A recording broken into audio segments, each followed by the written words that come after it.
Hello everyone, welcome to the commerce classes with Pankaj Chopra. बेटा हम लोग जर्नल एंट्रीज का चैप्टर कर रहे हैं और क्वेश्चन नंबर 14 तक आप लोग कंप्लीट कर चुके हैं। क्वेश्चन नंबर 14 तक आज हम डिस्कशन करने वाले हैं कुछ नई चीजों के बारे में और उसके बाद आपके काफी सारे क्वेश्चंस बेटा सॉल्व होने स्टार्ट हो जाएंगे। तो उनमें से जो आज हमारा डिस्कशन का टॉपिक है उसमें से सबसे पहले नंबर पे क्या है बेटा? सबसे पहले नंबर पे है डेप्रिसिएशन। डेप्रिसिएशन क्या होता है सर? डेप्रिसिएशन बेटा एक एक्सपेंस होता है। डेप्रिसिएशन क्या होता है बेटा? एक एक्सपेंस होता है। सर ये कैसा एक्सपेंस होता है? सर ये कैसा एक्सपेंस होता है बेटा? डेप्रिसिएशन का मतलब क्या है? डेप्रिसिएशन का असल में मीनिंग क्या है? डेप्रिसिएशन का मतलब है reduction in value of fixed asset. जो भी आपकी फिक्स एसेट है ना, जैसे लैंड, बिल्डिंग, फर्नीचर, मशीनरी, इनकी वैल्यू अगर रिड्यूस होती है इन चार रीजंस की वजह से तो हम उसको क्या बोल देते हैं? डेप्रिसिएशन बोल देते हैं। जैसे कि एग्जांपल में मैं आपको बताऊं, reduction in the value of fixed asset due to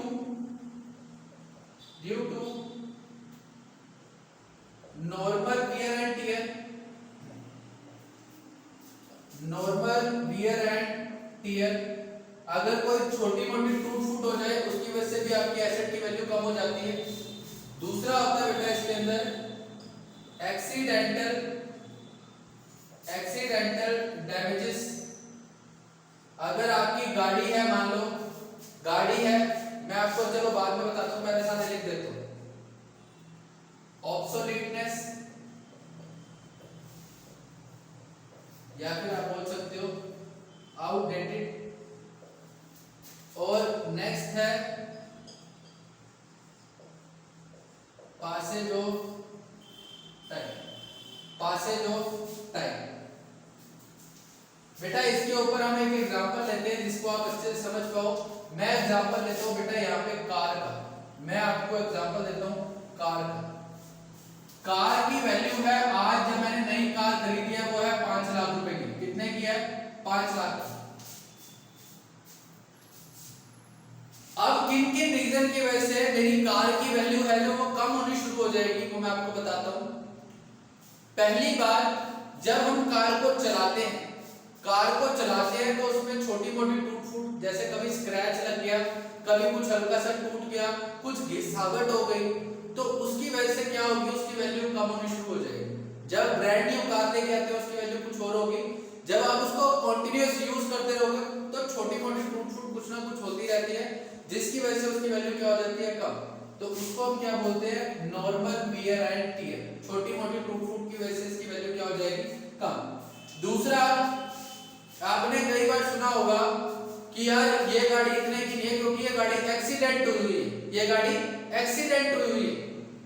जब भी गाड़ी का एक्सीडेंट हो जाता है तो अल्टीमेट उसकी वैल्यू क्या हो जाती है? कम हो जाती है। सेम ऐसे ही और भी काफी सारी चीजों के साथ होता है। एक्सीडेंटल डैमेज जो होती है उसकी वजह से क्या होता है? एसेट की वैल्यू क्या होती है? रिड्यूस हो जाती है। Next, outdated. जैसे बेटा अभी तक जो हम गाड़ियां परचेज करते थे वो आती थी BS4 टेक्निक की गाड़ियां आती थी। अब जो नई गाड़ियां लॉन्च हुई हैं वो BS6 की हैं। वो नई गाड़ियां कौन सी टेक्निक में है? BS6 में। तो जैसे ही नई टेक्नोलॉजी आई यानी कि BS6 आ गई तो BS4 वाली जो गाड़ियां हैं उनकी वैल्यू क्या हो जाएगी? रिड्यूस हो जाएगी। तीसरा, पासेज ऑफ टाइम। मान लो मैं एक नई गाड़ी लेके आया आज और मैंने उसको अपने घर लाके शोरूम के मतलब एक अच्छे से रूम के अंदर खड़ा करके लॉक कर दिया। बेटा 5 साल तक मेरी गाड़ी अंदर खड़ी रही, ना ही उसमें कोई नॉर्मल वियर एंड टियर हुई, ना कोई एक्सीडेंट हुआ, ना कोई डैमेज आई। लेकिन फिर भी क्या आप मेरी गाड़ी 5 लाख की ले लोगे क्या? फिर भी आज से 5 साल पुरानी गाड़ी जो कि नहीं उस टाइम 5 लाख की थी, क्या आज आप उसको 5 लाख में परचेस करोगे? नहीं करोगे बेटा। रीजन क्या है? उसका मॉडल पुराना हो गया, वो पुरानी हो गई। क्यों? क्योंकि काफी टाइम पहले ली गई थी, इसलिए उसको हम क्या बोल देते हैं कि टाइम भी जब निकल जाता है तो भी उसकी वैल्यू क्या हो जाती है? रिड्यूस हो जाती है। और बेटा डेप्रिसिएशन जो होता है, डेप्रिसिएशन एक नॉन कैश एक्सपेंस होता है। क्या होता है? नॉन कैश एक्सपेंस, मतलब कि इसके लिए पैसे नहीं लगते। अब मेरी कार की वैल्यू कम हो रही है तो मेरे से पैसे नहीं लेके जाती। अल्टीमेट क्या हो रहा है? कार की वैल्यू कम हो रही है तो कार को ही आपको माइनस करते जाना है, कार को ही क्या करते जाना है? रिड्यूस करते जाना है। तो डेप्रिसिएशन एक एक्सपेंस है, एक्सपेंस बढ़ेगा तो आप इसको क्या करेंगे? डेबिट करेंगे। और जिसके ऊपर लगेगा, जिसके ऊपर लगेगा उसको आपने क्रेडिट कर लेना है। मैं आपको एग्जांपल दे देता हूं इसका।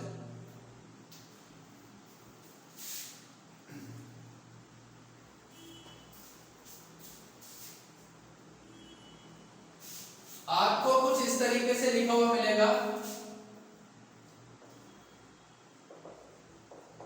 प्रोवाइड। आप अगर अपना देखेंगे क्वेश्चन नंबर 15, तो सबसे पहला लिखा हुआ provide depreciation on furniture, provide depreciation on furniture ₹500 and on machinery ₹2000। ऐसा आपके क्वेश्चन नंबर 15 के अंदर लिखा हुआ है, ऐसा आपके क्वेश्चन नंबर 15 के अंदर लिखा हुआ है बेटा, प्रोवाइड डेप्रिसिएशन। अब यहाँ पे अफेक्ट क्या होगा? एक तो डेप्रिसिएशन, डेप्रिसिएशन क्या है? एक्सपेंस। तो एक्सपेंस बढ़ेगा तो मैं क्या करता जाऊंगा? अगर मैं डेप्रिसिएशन लगाता जा रहा हूं तो मेरा डेप्रिसिएशन क्या होता जा रहा है? बढ़ता जा रहा है। फर्नीचर क्या है हमारी? फर्नीचर क्या है बेटा? फर्नीचर हमारी है एसेट। उसके बाद मशीन क्या है? मशीन भी है हमारी एसेट।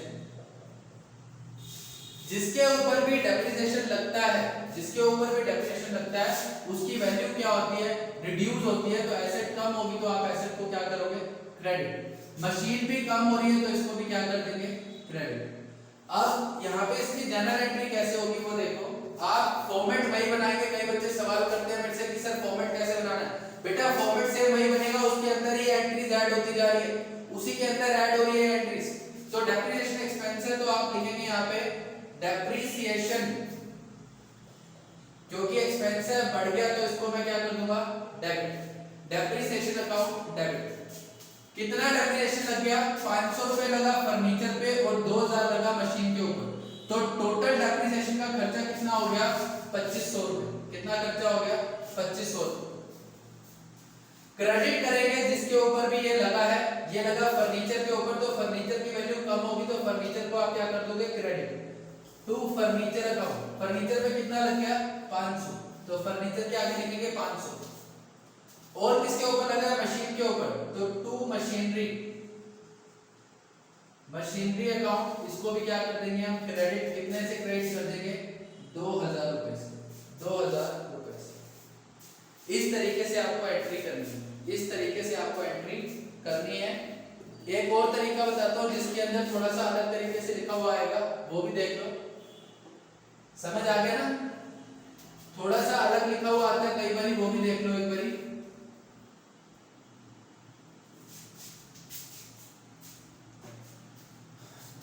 अगर इसको वो ऐसे लिख के देता है, provide depreciation on machinery at the rate 10% per annum, bracket में लिखा हुआ है value of machine, value of machine 2 lakh रुपए। मशीन की वैल्यू कितनी लिखी हुई है? 2 लाख रुपए। अब इसको कैसे करना? आइडेंटिफाई करा मैंने। एक तो इसके अंदर लिखा हुआ है डेप्रिसिएशन। डेप्रिसिएशन क्या होता है? एक्सपेंस। तो एक्सपेंस बढ़ा तो इसका मतलब डेप्रिसिएशन को डेबिट करना। लगेगा किसके ऊपर? मशीन के ऊपर। तो ये जिसके ऊपर भी लगेगा उसकी वैल्यू को क्या करेगा? रिड्यूस करेगा। मशीन एसेट है, रिड्यूस होगी तो इसको क्या करेंगे, क्रेडिट। जनरल एंट्री देखो पहले क्या होगी, जनरल एंट्री होगी इसकी depreciation account debit, depreciation account debit to machinery, to machinery, to machinery account. अब बात आती है वैल्यू की, कि वैल्यू कितनी लिखनी है यहाँ पे, कि कितना डेप्रिसिएशन लगाना है आपको। तो बेटा मशीन की वैल्यू कितनी थी, 2 लाख, मशीन की वैल्यू कितनी थी, 2 लाख, उसका 10% निकालते हैं हम, 10% आ जाएगा आपका 20,000 रुपए। तो यहाँ पे आपको कितना लिखना है, 20,000 और 20,000, जितनी भी डेप्रिसिएशन की वैल्यू आएगी वो आपको लिखनी है। क्लियर। इसके बाद नेक्स्ट जो टॉपिक हम डिस्कस करने वाले हैं, नेक्स्ट जो चीज है वो अब देखो,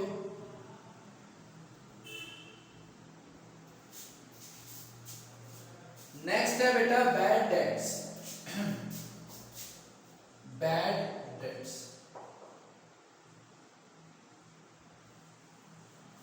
बैड डेट्स भी क्या होता है बेटा, बैड डेट्स भी क्या होता है, बैड डेट भी एक्सपेंस होता है। बैड डेट का मतलब अगर मैं आपको थोड़ा सा इलैबोरेट करके बताऊं तो बैड डेट्स का मतलब होता है बैड डेटर्स।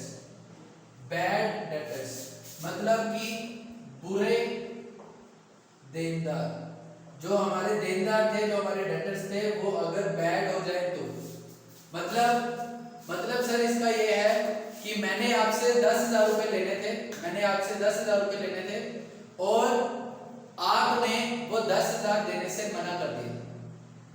मैंने आपसे 10,000 लेने थे, यानी कि आप मेरे डेटर थे और आपने मेरे को 10,000 रुपए देने से मना कर दिया। तो ऐसे में क्या होगा, एक तो मेरा घाटा हो जाएगा, तो मैं बैड डेट्स यानी कि एक्सपेंसेस को डेबिट कर दूंगा, और मेरे जो डेटर थे, आपसे मैंने लेने थे 10,000 रुपए, आपने देने से मना कर दिया, डेटर मेरी क्या थी, एसेट, ये भी क्या हो जाएगी, कम, तो इसको हम क्या कर देंगे, क्रेडिट। अगर आप पैसे देने से मना करोगे, एक तो मेरे जो डेटर थे वो कम हो जाएंगे, दूसरा आपने पैसे देने से मना किया तो उससे मेरे को घाटा होगा, यानी कि मेरा खर्चा होगा, तो इसलिए मैं उसको क्या कर दूंगा, डेबिट। ठीक है, तो इसके लिए एंट्री क्या बनती है, इसके लिए एंट्री बनती है bad debt account debit to debtor account, to debtor account. जितना भी अमाउंट होगा वो आपको लिखना होगा। यहाँ मैं आपको एक पॉइंट रीड करवाता हूं इसके अंदर से, पॉइंट रीड करेंगे फटाफट। Point number 2, question number 15, received cash ₹1,000, sorry, third point है Ajay Singh was declared bankrupt. Bankrupt का मतलब होता है दिवालिया। बैंकरप्ट लिखा हुआ है, चाहे इंसॉल्वेंट लिखा हुआ है, चाहे लिखा हुआ है बैंकरप्ट, चाहे लिखा हुआ है इंसॉल्वेंट, इसका मतलब वो बंदा अब पैसे आपको नहीं दे सकता, वो पैसे आपको नहीं दे सकता।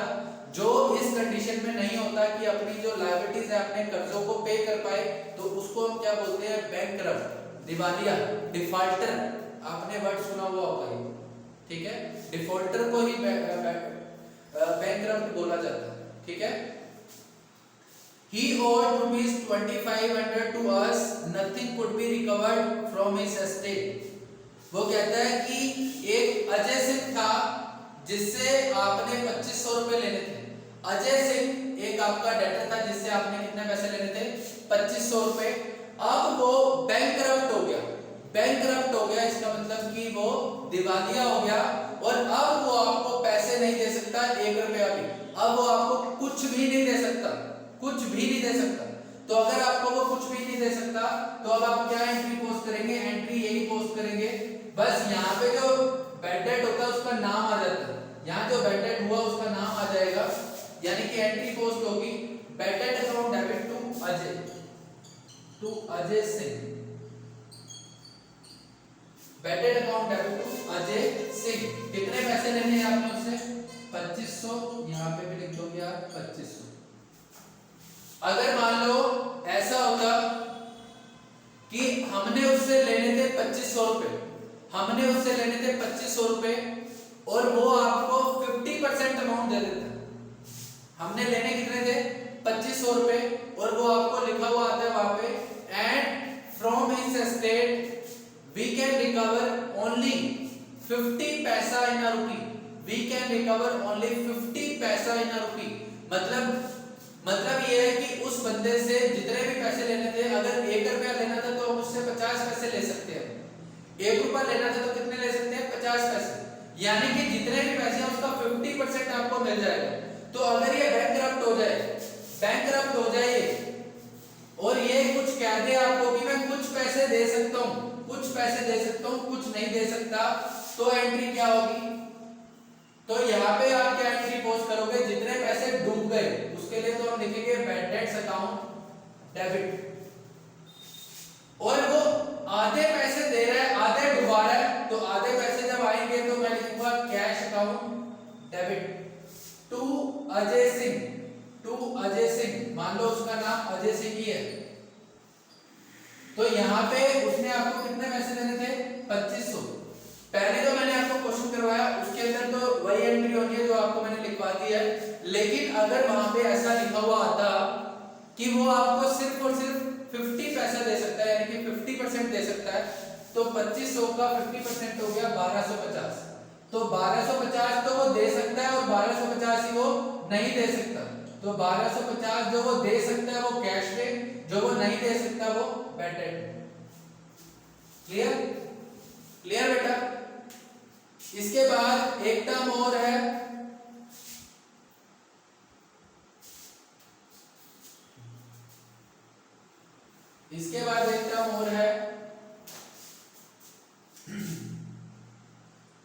Bad debts recovered.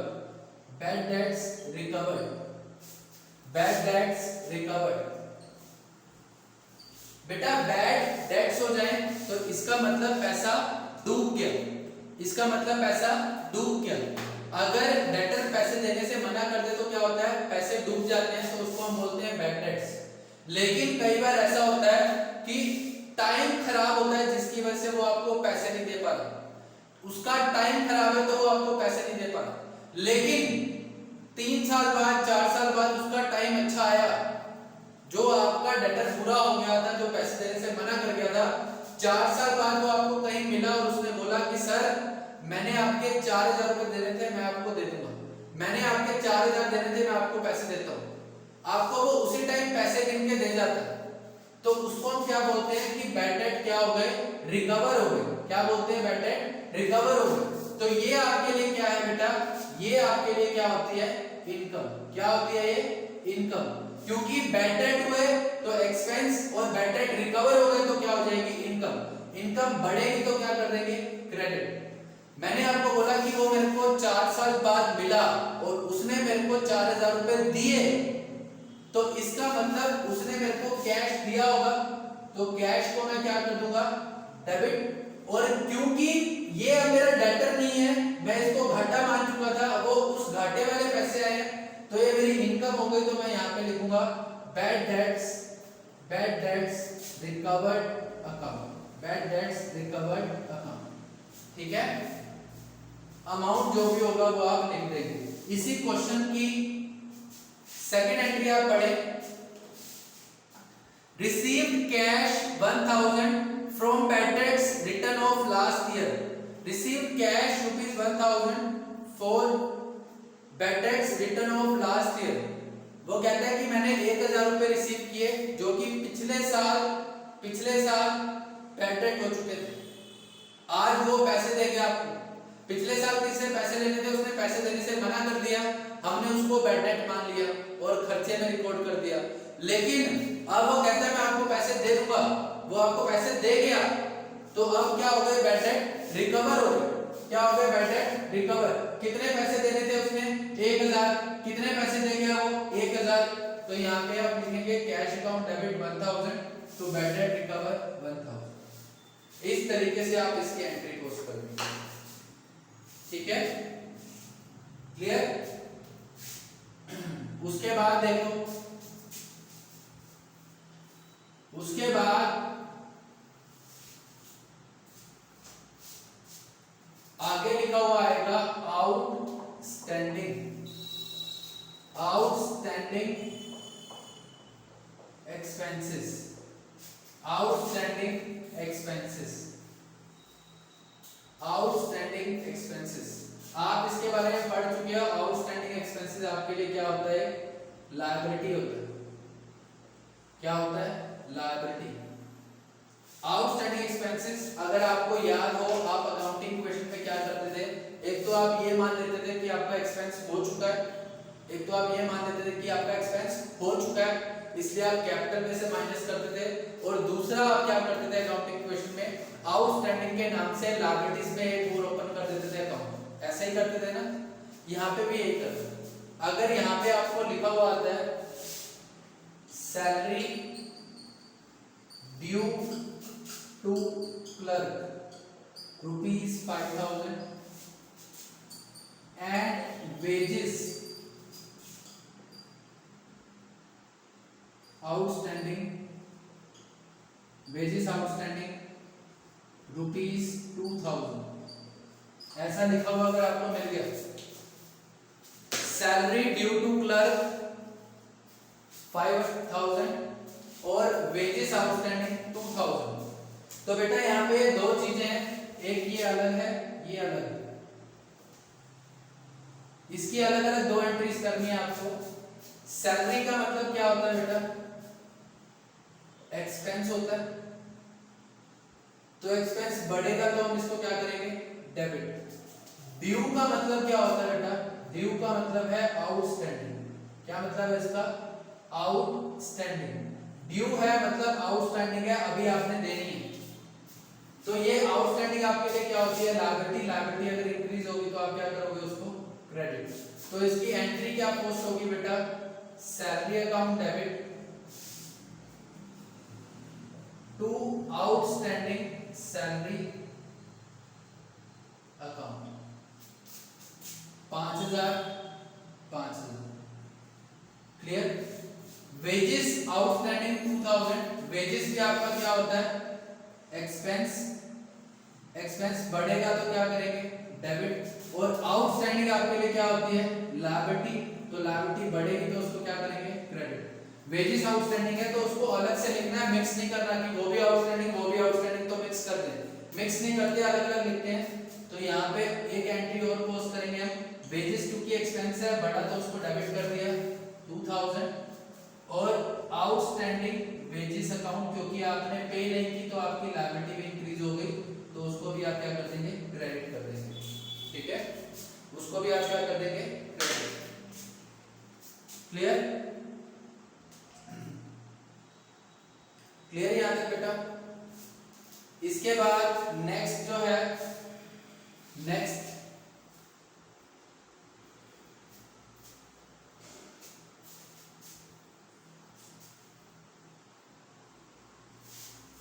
जो है बेटा, नेक्स्ट है, मैं छोटी छोटी बातें हैं, ज्यादा डिटेल में आपको नहीं बता रहा, जितने आपके काम की बातें सिर्फ उतना लिखता हूं। Interest on capital, interest on capital. तो बेटा कैपिटल का मतलब क्या होता था? कैपिटल का मतलब आपको बताया गया था, amount invested by owner in his business is termed as capital. तो बिजनेस अलग है, बिजनेसमैन अलग है, बिजनेस अलग है, बिजनेसमैन अलग है। तो बिजनेस के लिए कैपिटल क्या होती है? एक लायबिलिटी होती है। कैपिटल क्या होती है? लायबिलिटी होती है। तो बेटा अगर बिजनेसमैन ने, यानी कि आपने मेरे को पैसे दिए हैं, आपने मेरे को पैसे दिए हैं, तो मैं आपको उसके ऊपर इंटरेस्ट दूंगा या आपसे इंटरेस्ट लूंगा? आपने अगर मेरे को पैसे दिए तो मैं आपको उसके बदले क्या करूंगा? इंटरेस्ट दूंगा ना, मैं आपको ब्याज दूंगा। तो इसलिए मेरे लिए इंटरेस्ट ऑन कैपिटल क्या हो जाता है? एक एक्सपेंस हो जाता है। क्या होता है? एक्सपेंस। तो इंटरेस्ट ऑन कैपिटल जो होता है वो कैश में पे नहीं किया जाता, वो सिंपल क्या किया जाता है? कैपिटल को इंक्रीज कर दिया जाता है। इंटरेस्ट ऑन कैपिटल यहां पे अगर लिखा हुआ आता है प्रोवाइड इंटरेस्ट ऑन कैपिटल @ 9%, और कैपिटल आपको दे रखी है बेटा, कैपिटल आपको दे रखी है 1 लाख। कैपिटल कितनी दे रखी है? 1 लाख। कैपिटल कितनी दे रखी है? 1 लाख। क्लियर? तो अब इसकी एंट्री क्या होगी? इंटरेस्ट ऑन कैपिटल क्या है? एक्सपेंस है, तो एक्सपेंस बढ़ेगा तो इसको क्या करेंगे? डेबिट। और इंटरेस्ट ऑन कैपिटल किसको इंक्रीज कर देता है? साथ ही साथ वो इंक्रीज कर देता है कैपिटल को भी। तो कैपिटल जब बढ़ती है तो उसको क्या करते हैं? क्रेडिट। तो इसकी एंट्री क्या पोस्ट करोगे आप? इसकी एंट्री पोस्ट होगी इंटरेस्ट ऑन कैपिटल, क्योंकि हमारा एक्सपेंस है इसलिए हम इसको क्या कर देंगे? डेबिट। और क्रेडिट किसको कर देंगे? कैपिटल को, क्योंकि इंटरेस्ट ऑन कैपिटल जो होता है वो कैपिटल को इंक्रीज कर देता है, इसलिए कैपिटल को हम क्रेडिट कर देते हैं। कितना हो जाएगा? अब इसको फिर देखो कैसे लिखना है। कैपिटल कितनी है? 1 लाख। कितना इंटरेस्ट लगा रहे हैं? 9%। तो 1 लाख का 9% कितना हुआ? 9000। आपको यहाँ पे कितना लिखना है? 9000। क्लियर? क्लियर यहाँ तक? इसके बाद last interest on drawing. Interest on drawing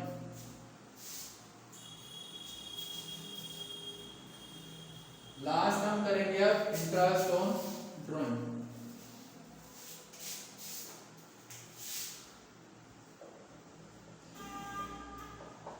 interest on drawings.